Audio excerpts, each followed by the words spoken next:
Imagine a football match becoming the center of an international debate about race, history, and national identity. That is exactly what happened after France defeated Paraguay during the 2026 FIFA World Cup.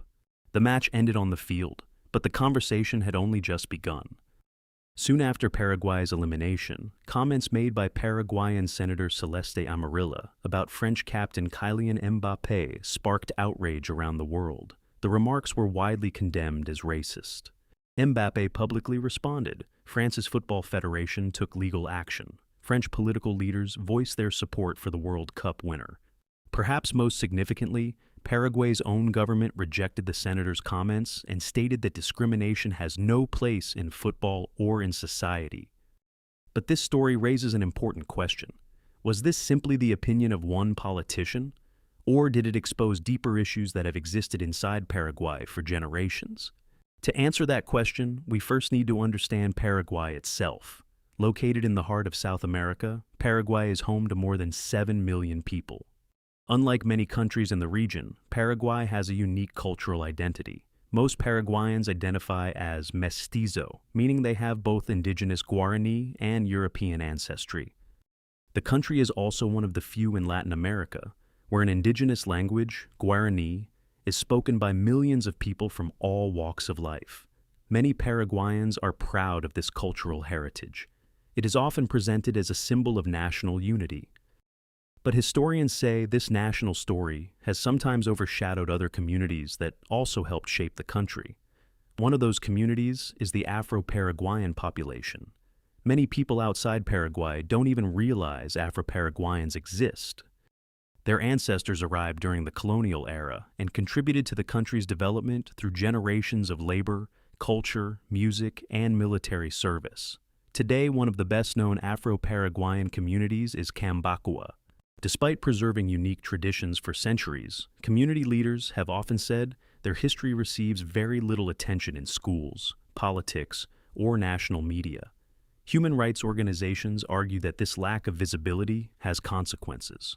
When a community is rarely represented, it can become easier for stereotypes, prejudice, and discrimination to survive. The same concerns have been raised about Paraguay's indigenous peoples. Although indigenous culture forms a central part of Paraguay's national identity, many indigenous communities continue to face significant economic and social challenges. International organizations have documented higher levels of poverty, limited access to healthcare, lower educational opportunities, and long-running disputes over ancestral land. These are issues that extend far beyond football. They are questions of equality, representation, and opportunity. It is important, however, not to confuse structural challenges with the beliefs of an entire population. The reaction inside Paraguay following the Mbappé controversy tells a more complex story. Government officials publicly rejected the senator's remarks. Political leaders apologized. Journalists, academics, football supporters, and many ordinary Paraguayans criticized the comments and argued they did not represent the country's values. That distinction matters. Every nation contains diverse opinions. No country should be judged solely by the words or actions of a single public figure. At the same time, public officials carry responsibility because their words influence public debate. When controversial statements come from elected leaders, they often receive international attention and shape how the world views an entire country. Football has repeatedly become a stage where these broader social issues are exposed. Over the years, players across Europe, South America, Africa, and Asia have faced racist abuse inside stadiums and on social media. Some have been targeted because of their skin color, others because of their nationality, religion, or ethnic background. Kylian Mbappé is one of several players who have spoken openly about the importance of fighting discrimination in football. His response to the Paraguay controversy was about more than defending himself. It reflected a broader belief that racism, wherever it appears, deserves to be challenged. The incident also highlights an important reality. Racism does not always look the same everywhere. In some societies, discrimination is open and obvious. In others, it appears through exclusion, stereotypes, unequal opportunities, or the invisibility of minority communities. Recognizing those differences is the first step toward understanding them. The attention created by the World Cup may now encourage more discussion inside Paraguay. Some believe it could increase awareness of Afro-Paraguayan history. Others hope it leads to stronger educational programs, greater representation of minority communities, and renewed conversations about equality. Whether those changes happen remains to be seen.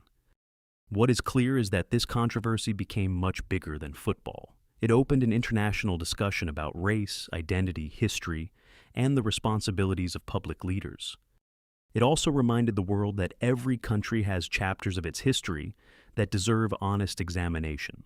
Paraguay is no exception. Understanding those chapters does not mean condemning an entire nation. It means recognizing both the challenges that remain and the people working to build a more inclusive future. Perhaps that is the most important lesson from this story.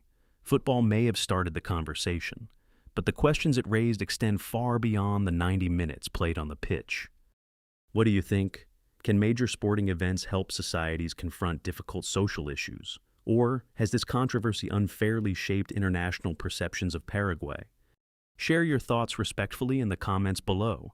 If you enjoyed this documentary, don't forget to like the video, subscribe to the channel, and turn on notifications for more stories exploring the intersection of football, history, politics, and society. Thanks for watching.